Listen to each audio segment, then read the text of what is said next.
Sir Dhanush హీరోగా and డైరెక్టర్గా చేసిన సినిమా రాయన్ మూవీ సో ఇవాళ ఆడియన్స్ ముందుకు వచ్చింది సార్. మరి సినిమా ఎలా ఉంది, మీ రివ్యూ ఏంటి సార్ ఈ సినిమా పైన? ధనుష్ రాయన్ ధనుష్ డైరెక్షన్లో వచ్చిన సినిమా. ఇది రెండవ దర్శకత్వం. ఫస్ట్ ఆయన పాపాండి అని 2017లో తీశాడు. అదేమో ఒక ఫ్యామిలీ ఎమోషనల్ డ్రామా. అది ఇది కంప్లీట్గా యాక్షన్ డ్రామాగా చెప్పుకోవచ్చు. సో ఈ సినిమాలో ధనుష్, ఎస్జే సూర్య తను విలన్గా చేశాడు. తర్వాత మన సందీప్ కిషన్ ఒక ఇంపార్టెంట్ రోల్ చేశాడు. కాళిదాస్ జయరామ్ ఒక రోల్ చేశాడు. అపర్ణ బాలమురళి మన సూర్యతో ఆ మధ్య చేసి ఈమెకి ఆస్కార్ మన అవార్డు, నేషనల్ అవార్డు వచ్చింది. తర్వాత వరలక్ష్మి శరత్ కుమార్, తర్వాత ప్రకాష్ రాజ్, ఇలాంటి మంచి కాస్టింగ్ అయితే ఉంది. ఇక టెక్నీషియన్ విషయానికి వస్తే ధనుష్ ఈ స్క్రిప్ట్ను తనే రాసుకున్నాడు. తర్వాత తనే డైరెక్ట్ చేశాడు.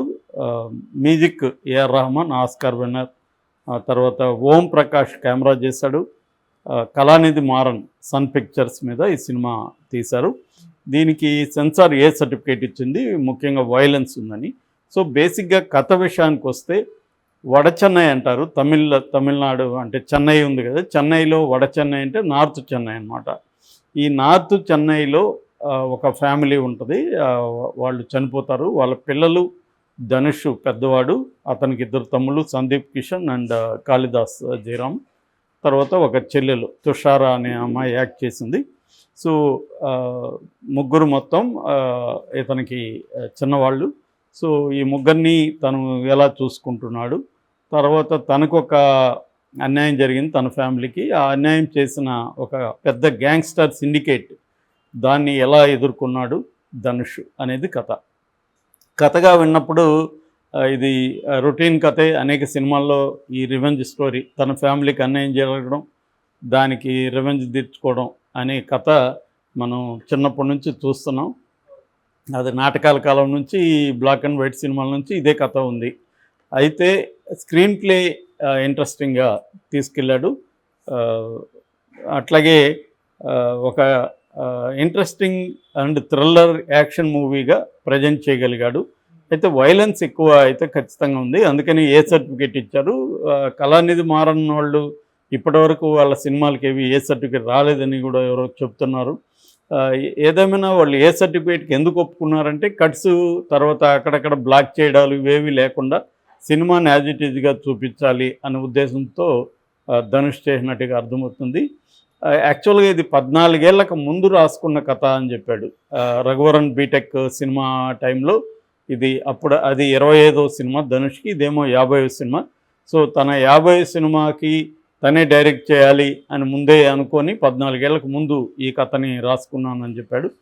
సో మనకు ఓవరాల్గా చూసుకున్నప్పుడు ఈ స్క్రీన్ ప్లే బిగినింగ్ అంతా ఎస్టాబ్లిష్మెంటు, క్యారెక్టర్ల ఎస్టాబ్లిష్మెంటు, థీమ్ ఎస్టాబ్లిష్మెంటు, అట్లాగే ఆ ఏరియాలో ఉండే జీవితం, ఇవన్నీ బిగినింగ్లో ఉంటుంది. కొంత టైం తీసుకున్నాడు బిగినింగ్కి. దాని తర్వాత మిడ్వే నుంచి ఊపందుకుంటుంది.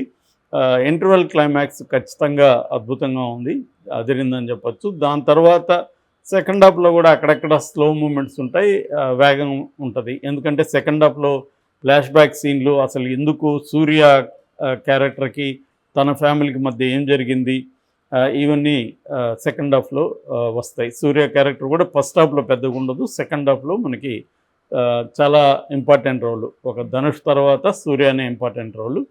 సో అలా జరుగుతుంది. ఫైనల్గా ఏం జరిగిందనేది సినిమా. అయితే దీంట్లో ప్లస్గా చెప్పుకోవాల్సింది వచ్చి, ఫస్ట్ చెప్పుకోవాల్సింది యాక్టింగ్ సైడు. ధనుష్ డైరెక్టర్గా మాత్రమే కాకుండా యాక్టర్గా కూడా దీంట్లో బ్రహ్మాండంగా చెప్పాడు. నిజానికి డైరెక్టర్ కంటే కూడా యాక్టర్ డామినేట్ చేశాడని చెప్పచ్చు. సో అతను మామూలుగానే అతను ఏ సినిమా అయినా కూడా ఆ క్యారెక్టర్లో ఒదిగిపోవడం ధనుష్కి అలవాటైన ఇది. అతను ఒక one of the best performers in India. అతను ధనుష్ చూడ్డానికి సన్నగా బక్కగా అలా ఉంటాడు, కానీ ఆ క్యారెక్టర్లో వస్తే పెరోసియస్ చేయాలంటే పెరోసియస్. అందుకని అతనికి యాక్టింగ్ అంటే నటరాక్షసుడు అని అంటారనమాట తమిళ్లో. అసురన్ అనే పేరు కూడా సినిమా వచ్చింది. సో అలాగా దీంట్లో కూడా అతను విశ్వరూపం ఉంది. రెండవ చెప్పుకోవాల్సింది సూర్య క్యారెక్టర్.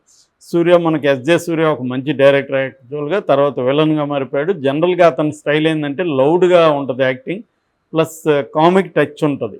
దీంట్లో ఆ రెండూ లేవు, కామిక్ టచ్ లేదు, లౌడ్ లేదు, ఒక సెటిల్గా పర్ఫార్మెన్స్తో వెళ్ళాడు. ఒక డిఫరెంట్ సూర్యని మనం ఈ సినిమాలో చూస్తాం. ఇక మిగతా ఆర్టిస్టులు అందరూ కూడా బాగా చేశారు. అపర్ణ, ఇది ముఖ్యంగా నాకు ఇంప్రెస్ అయింది, తుషార వీళ్ళ చెల్లెల క్యారెక్టర్, అమ్మాయికి చాలా మంచి క్యారెక్టర్ ఉంది, ప్లస్ చాలా బాగా చేస్తుంది అమ్మాయి. ఎవరంటే వాళ్ళు చేసే క్యారెక్టర్ కూడా కాదు అది. ఈ ముగ్గురు పిల్లల్లో అంటే ఈ ఇద్దరు తమ్ముళ్ళు ఈ అమ్మాయితో పోల్చినప్పుడు ఇద్దరు తమ్ముళ్ళ కంటే కూడా ఈ అమ్మాయికి మంచి క్యారెక్టర్ వచ్చింది, దాన్ని చాలా బాగా పెర్ఫామ్ కూడా చేసింది. అట్లాగే మన సందీప్ కిషన్ అతనికి ఇచ్చిన స్థాయిలో అతను బాగానే చేశాడు. ఇక మిగతా ప్యాడింగ్ ఆర్టిస్టులంతా కూడా అపర్ణ బాలం ఆమె సందీప్ కిషన్ లవర్గా చాలా బాగా చేసింది. సో మిగతా అంతా పర్ఫెక్ట్గా ఉన్నాయి. సో అది రెండవ పాజిటివ్ అంశం వచ్చి ఏఆర్ రెహమాన్ మ్యూజిక్. నిజానికి సెకండ్ హీరోగా ఏఆర్ రెహమాన్ చెప్పచ్చు. ఏఆర్ రెహమాన్ బ్యాక్గ్రౌండ్ స్కోర్ ఈ సినిమాకి చాలా చాలా ప్లస్ అయింది. అంటే మళ్ళీ ఒక మన వింటేజ్ ఏఆర్ రెహమాన్ని ఈ సినిమాలో చూడొచ్చు. పాటల పరంగా బయట విన్నప్పుడు అంత ఎఫెక్టివ్ లేవు, కానీ స్క్రీన్ మీద మాత్రం పర్ఫెక్ట్గా ఉన్నాయి. అక్కడ మనకు చూడడానికి కూడా బ్రహ్మాండంగా ఉంది. ఆ ఊపు కానీ తీసిన పద్ధతి, థియేటర్లో విజువల్స్ పడే పరిస్థితి అయితే ఉన్నాయి. ఏఆర్ రెహమాన్ ఖచ్చితంగా మళ్ళీ కంబ్యాక్ సినిమా అని చెప్పుకోవచ్చు. సో మ్యూజిక్ బాగుంది. ఇక కెమెరా వర్క్ గురించి కూడా దీంట్లో ప్రత్యేకంగా చెప్పాలి. ముఖ్యంగా వడ చెన్నై అనేది తమిళనాడులో, మన చెన్నైలో ఎక్కువగా క్రైమ్ ఉన్న ఏరియా.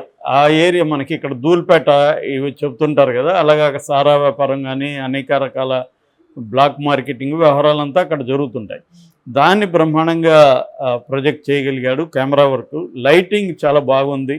అంటే ఒక గ్యాంగ్స్టర్ రాగా ఉండే ఒక గ్యాంగ్స్టర్ సినిమా ఎలా ఉండాలి అనే దానికి రెడ్డిష్ టోన్లు వాడడం కానీ అవన్నీ చాలా బాగా చేశారు. అందుకు కెమెరా వర్క్ను కూడా మెచ్చుకోవాలి. అట్లాగే సెట్లు అసలు ఇవి సెట్ అనేది మనకి ఎక్కడ తెలియని కూడా తెలియదు. వాళ్ళు చెప్పారు కాబట్టి సెట్ అనుకుంటున్నాం, కానీ సెట్ అనేది తెలియదు. అంత బాగా సెట్ వర్క్ ఉందన్నమాట ఆ ఏరియా అంతా కూడా. సో ఎడిటింగ్ కూడా క్రిస్ప్గా ఉంది. 2 గంటల 20 నిమిషాల్లో ముగించారు సినిమాని. మనకి ఓవరాల్గా తీసుకున్నప్పుడు అక్కడెక్కడ కొంత స్లో అనిపించినా ఓవరాల్గా ఎక్కడ మనం ఒక బోర్ ఫీల్ అయ్యి లెంగ్త్ లేదు, చాలా షార్ప్గా ఉంది. ఎడిటింగ్ కూడా మెచ్చుకోవాలి. అంటే టెక్నికల్గా ఇది మంచి మూవీ అని చెప్పొచ్చు. ఇక మైనస్ పాయింట్లు చెప్పాలంటే రెగ్యులర్ స్టోరీ ఒకటి, ముఖ్యంగా ఫ్యామిలీ డ్రామా ఏదైతే ఉందో అది మనకి చాలా సినిమాల్లో ఒక అన్న తన తమ్ముళ్ళ కోసం చెల్లి కోసం ఎట్లాంటి త్యాగాలు చేశాడు, ఇవన్నీ కూడా మనం బ్లాక్ అండ్ వైట్ కాలం నుంచి చూస్తున్నాము. అదే దీంట్లో ఉంది. సో ఇవి కొంత మైనస్ అని చెప్పలేం, కానీ రొటీన్ ఇదైతే చెప్పచ్చు. ఓవరాల్గా ధనుష్ మాత్రం డైరెక్టర్గా తర్వాత పెర్ఫార్మర్గా ఈ రెండిట్లో కూడా బ్రహ్మాండంగా మార్కులు సంపాదించుకున్నాడు. చాలా బాగా చేశాడు. మళ్ళీ ఒక వెట్రిమారన్ సినిమా చూస్తున్న ఫీలింగ్ అయితే నాకు వచ్చింది. ఎందుకంటే తను వెట్రిమారన్తోనే ఎక్కువ అసోసియేట్ అయ్యాడు. సో వెట్రిమారన్ కనబడతాడు. తర్వాత వీళ్ళన్న సొంత అన్న మన సెల్వరాఘవన్, తను కూడా one of the finest directors in India. తను తీసిన పుదుపేటై ఛాయలు కూడా దీంట్లో కనబడుతుంది. పుదుపేటై అని ధూల్పేట అని తెలుగులో వచ్చింది. ఆ పుదుపేటై స్టైల్ కూడా కొంత కనబడుతుంది. బట్ ఈ స్క్రిప్ట్లో కానీ డైరెక్షన్లో కానీ అతను ఇన్వాల్వ్ కాలేదని చెప్పాడు. యాక్టింగ్ ఒక మంచి రోల్ చేశాడు. ప్రకాష్ రాజు అతను ఒక రకమైన ఈక్వల్ రోల్స్ ఉంటాయి. అతను చాలా బాగా చేశాడు.